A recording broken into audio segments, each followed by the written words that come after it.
Magsitayo ang lahat. At Angeline, maaari mo bang pangunahan ang ating panalangin ngayong klase na to? Sa ngalan ng Ama, ng Anak, ng Diyos, Espiritu Santo. Amen. Maraming salamat, Angeline.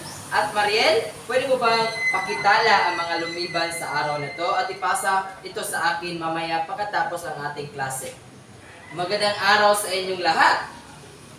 Bago kayo umupo, ay pakipulot ng mga basura na nasa ilalim ng inyong mga upuan at pakitapon ito sa tamang basurahan. At pagkabilang ko ng 5, dapat nakabalik na kayo sa inyong mga inuupuan. 1, 2, 3, 4, 5.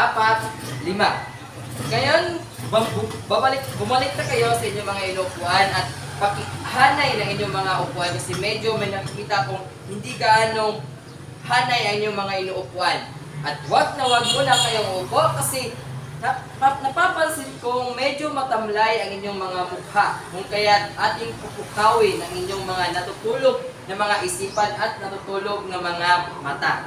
Sundin nyo lamang ako. Let's shake our hands. Tapos, kembot. Ayun. Ngayon, maaari na kayong umupo. Leo dyan, kumusta ang iyong araw ngayon? Mabuti at maganda ang iyong araw. Jasper, kumusta? Mabuti at maganda rin ang iyong araw. Ngayon, bago tayo tutungo sa ating paksang tatalakayin, ay may gagawin muna tayo. Ito ang tinatawag na meet and guess. So napapansin nyo, may 3 larawan na display sa inyong harapan. At ang gagawin nyo lamang ay base sa ating gagawin, meet and guess. Alam nyo kung sino ang mga tao ito. Kung kaya't inyong hulaan kung sino ang mga larawan na ito. Meron na bang naiisip? Mariel, sino ang unang larawan? Maaari? Malalaman natin yan? Angeline, sa pangalawang larawan. Maraming salamat, maaari. Tingnan natin kung tama ba ang inyong mga sagot. Erika, sa pangatlong larawan, kilala mo ba siya? Maaari. Ngayon, titingnan na natin kung tama ang inyong mga hula. Base kay Mariel, ang unang larawan na ipinakita kanina ay si Ferdinand Bongbong Marcos at tama siya. Bigyan natin siya ng palakpakan.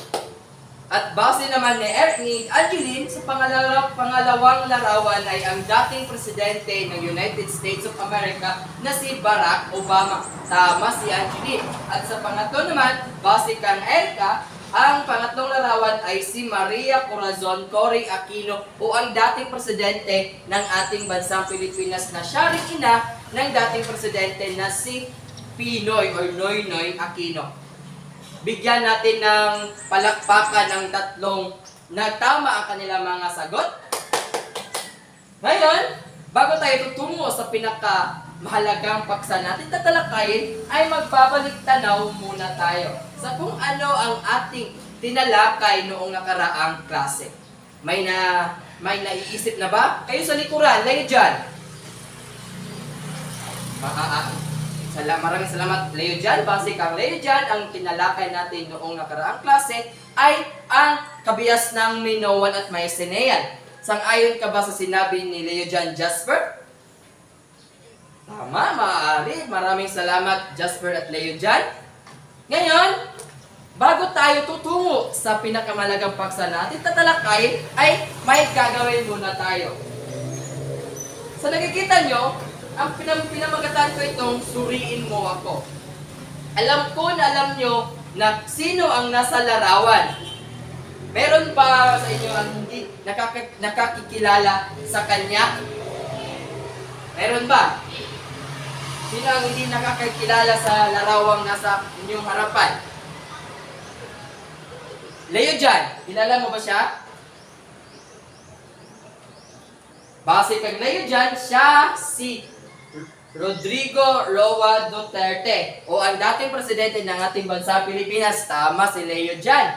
Ngayon, ano ba sa tingin nyo ang naging epekto sa ating bansang Pilipinas na ang naging presidente ay si President Rodrigo Duterte. Mariel, maaari, sabi ni Mariel, malaki ang epekto ni President Duterte kasi nabago niya ang sistema ng ating gobyerno sa kanyang panunungkulan. Tama. At ano naman ano kaya ang naging mahalaga o pinaka-importanting nagawa ni President Duterte sa kanyang termino? Mary Joy? Tama. Ang sabi ni Mary Joy, nagawa ni President Duterte na lipunin ang mga tao na nagbibilong sa droga. Tama ang sinabi ni Mary Joy. Kung kaya't base sa inyong mga sinabi, ano kaya ang ating tatalakayin ngayon? Tungkol sa mga pinuno, tungkol sa mga kabiasnan, ano kaya tungkol sa gobyerno, ano kaya may naiisip na ba kayo? April Joy, ano sa tingin mo? Maaari, sabi ni April Joy, tungkol ito sa kabiasnan ng isang bansa. Maaari, Divan. Maaari rin. Sabi ni Divan, tungkol ito sa kung anong epekto ng mga pinuno sa isang bansa. Kung kaya ngayon, ating tatalakayin kung ano talaga ang ating paksang tatalakayin ngayon. Pero bago yan, ay gagabayan muna tayo. Pero ang ating paksang tatalakayin ngayon ay pinamagatang kabiasnang klasiko sa Afrika, ang Mali at Songhai. May naisip na ba kayo sa kung ano ang ibig sabihin ng kabiasnang klasiko ng Afrika, ang kabiasnang Mali at ang kabiasnang Songhai?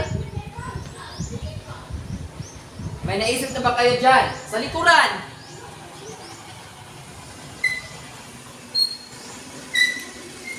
Sa likuran, sino ang may naisip na dyan? Jasper? Sabi ni Jasper, ito ay isang imperyo sa Afrika. Maaari, sabi ni Jasper. Maaari tama si Jasper. Erika, may naisip ka ba kung ano ang kabias ng Mali at Songhai? Maaari ang sinabi ni Erika, ito ay ang mga pinuno o mga naganap sa sa Afrika o kahit ano bang bansa. Pero bago tayo tatalakayin ang kabiasnang klasiko sa Afrika, ang kabiasnang Mali at Songhai, ay gagabayan muna tayo ng ating mga layunin. Pakibasa sa unang layunin, Jasper. Salamat. At sa pangalawang layunin naman, pakibasa, Mariel. Salamat. At ang pangatlo at ang huling layunin sa ating paksang tatalakayin ay babasahin naman ni Rhea Joyce. Basahin mo. Maraming salamat. Kung kaya't ang mga layuning ito ay siya ang ating gabay sa kung ano ang ating tatalakayin ngayon na ang kabias ng klasiko ng Afrika, ang kabias ng Mali at Songhai. Ngayon, ano nga ba ang kabias ng klasiko sa Afrika? Ang kabias ng klasiko ng Afrika ay umusbong sa magkakaibang bahagi ng kontinente. Sa dakong silangan, malapit sa ilog ng Nile, o alam niyo ba ang Nile? Or kilala niyo ba ang Nile River? Yun, matatagpuan yun sa bansang Afrika. Umusbong ang kaharian ng Kush at Aksum. Sa kanluran naman ay umusbong ang mga kaharian ng Ghana, Mali at Songhai. At sa timog ng Afrika naman ay matatagpuan ang kahariang sumibol sa Zimbabwe. Ano ang umusbong sa silangang bahagi ng Afrika? Mariel. Sabi ni Mariel, umusbong sa bahaging kaharian ng silangan sa Afrika ay ang Kush at ang Aksum. At sa kanluran naman, ano ang umusbong na kaharian? Yasser. Sabi ni Yasser, ito ay ang umusbong na kaharian ng Gan, Mali at Songhai na siya ang ating tatalakayin ngayon. Kilala niyo ba kung sino ang mga nasa larawan? Sino ang nakakilala sa kanila? May nalalaman ba kayo? Angeline. Sabi ni Angeline, ito ay mga pinuno sa mga kaharian na umusbong sa bansang Afrika. Maaari. Ngayon, tutungo tayo sa unang kabihas ng umusbong sa bansang Afrika. Ang kabihas ng kabias ng Mali. Sa tingin nyo, ano ang kabias ng Mali? Diban. Sabi ni Diban, ito ay isang imperyo na umusbong sa isang bansa. Tama ang sinabi ni Diban. Base sa textbook, ang kabias ng Mali ay isang kabiasnan na umusbong o isang kaharian o imperyo, gaya na sinabi ni Diban. Noong ika-12 na siglo, ang Mali ay isang estado sa loob ng kaharian ng Ghana. Nalalaman nyo ang kanina, umusbong sa kanlurang bahagi ng Afrika ay ang Ghana, Mali at Songhai. At base dito, ang Mali ay umusbong sa kaharian ng Ghana.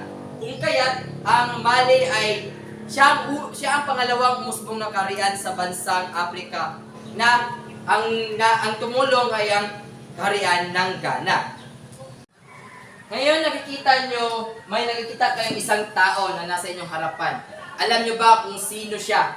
Alam nyo ba kung ano ang kanyang katungkulan sa kabias ng Mali at kaano siya konektado sa kabias ng Mali?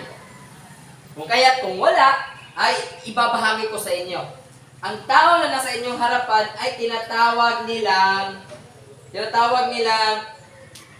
Mansa Musa. Alam niyo ba kung sino ang Mansa Musa? Ang Mansa Musa ay siyang tinatawag na hari sa panahon ng kabias ng Mali.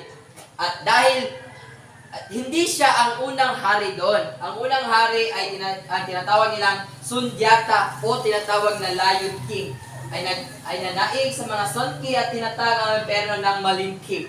Higit na maunlad ang kaharian ng Mali kaysa sa Ghana at mas mahusay rin ang kanilang sistemang pag-agrikultura. Ang ating mahinuha na mas maunlad ang kabias ng Mali kaysa sa Ghana. At ang tao nito ay siya si Mansa Musa. Ayon kay Ibn Battuta, isang sikat na malalakbay na Muslim, ang mga hari na tinatawag na Mansa.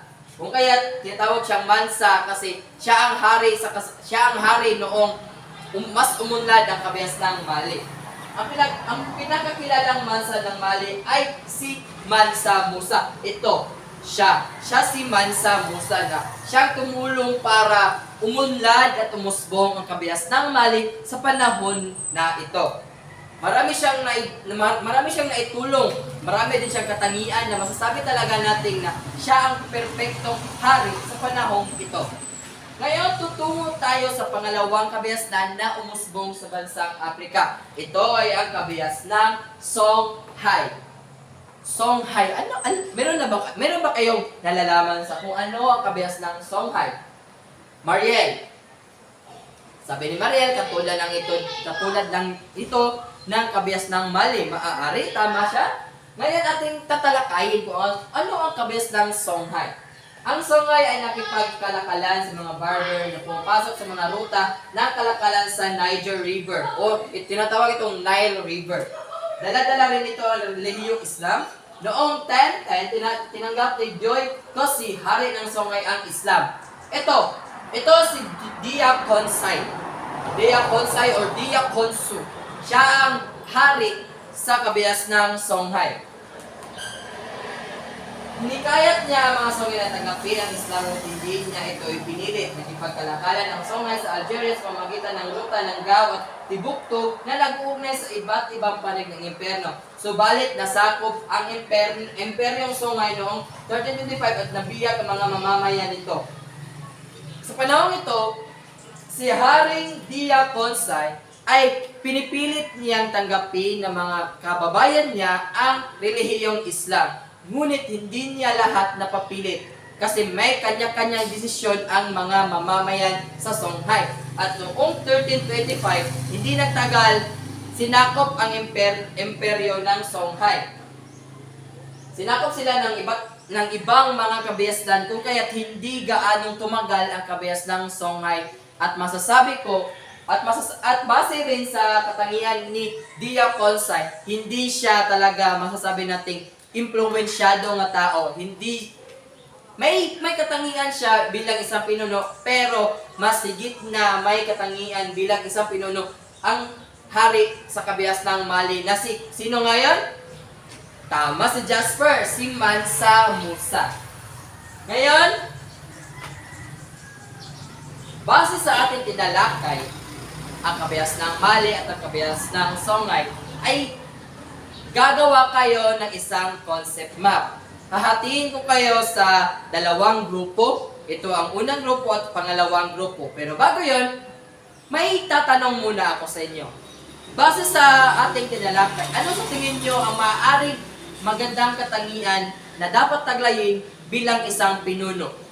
Angeline. Tama si Angeline. Sinabi ni Angeline na mas maganda kung ang isang pinuno ay matatag, may sariling desisyon, at kayang makinig sa mga mamamayan. Tama ang sinabi ni Angeline. Sa likod, sa likuran, parang nakikita ko kayo, nag-uusap kayo. May ideya ba kayong nahinuha, Divan? Or Jack? Ano sa tingin nyo?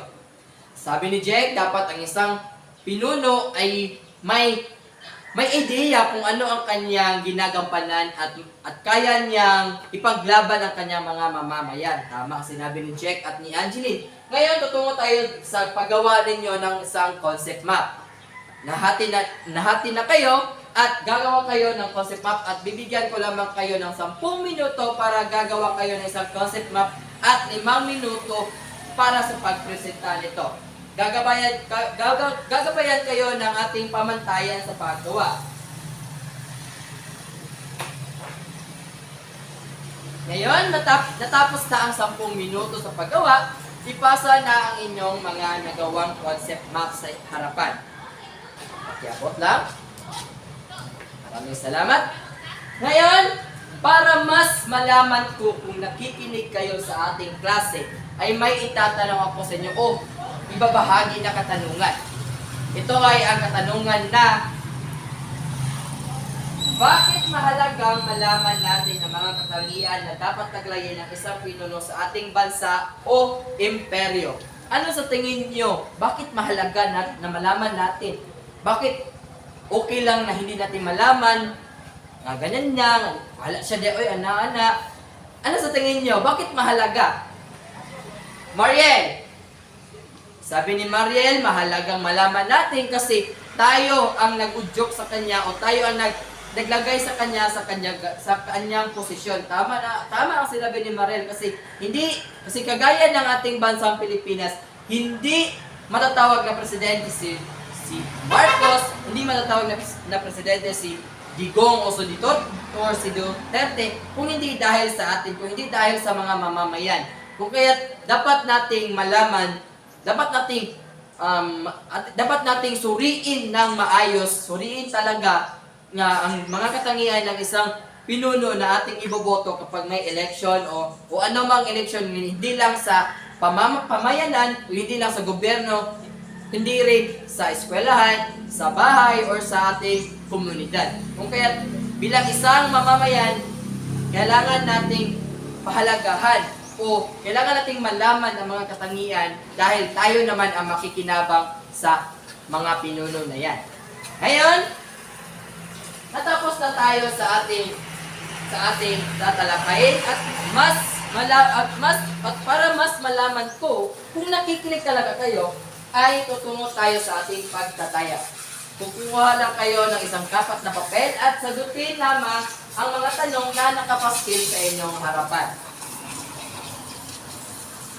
Ngayon, natapos na, pakiabot ng inyong mga papel, pakipasa sa inyong harapan na hindi kayo tumatayo. Nakikinig ba? Mabuti. Ngayon, bago po tapusin ang ating klase, ay mag-iiwan ako ng isang takdang aralin. Alam ko na masaya kayo gagawa ng takdang aralin. Sino nga ang hindi masaya? Sino ang hindi masaya kapag bibigyan ng takdang aralin? Pakitaas ang kamot. Or check, bakit hindi ka masaya kapag may takdang aralin? Okay, ang makatarungan din ang sinabi ni Jack, pero mas importante na gagawa kayo ng takdang aralin kasi makukunik dito kung ano tinatalakay natin ngayon at sa susunod na mga araw. Ang inyong takdang aralin ay bukod sa mga pinunong nabanggit na siyang tumulong para sa pagunlad ng kabihasang Mali at Songhai, magbigay ng ibang katangian na meron ang kabihasang Mali at Songhai. Base, mag-research lang kayo ang iba't ibang katangian na tinataglayan Pamilyang Mali o Songhai. At isulat ito sa sulat ito sa inyong mga kwaderno at ipasa ito pagkabutas. Ngayon, natapos na tayo. Maaari ba kayong tumayo at pakipulot ng mga basura bago tayo magwakas ng ating klase? Angeline, may basura pa dyan. Pakipulot. At pakitapon ito sa tamang basurahan. Ayun. Yun lamang. Paalam na sa inyong lahat. Ano yung signal?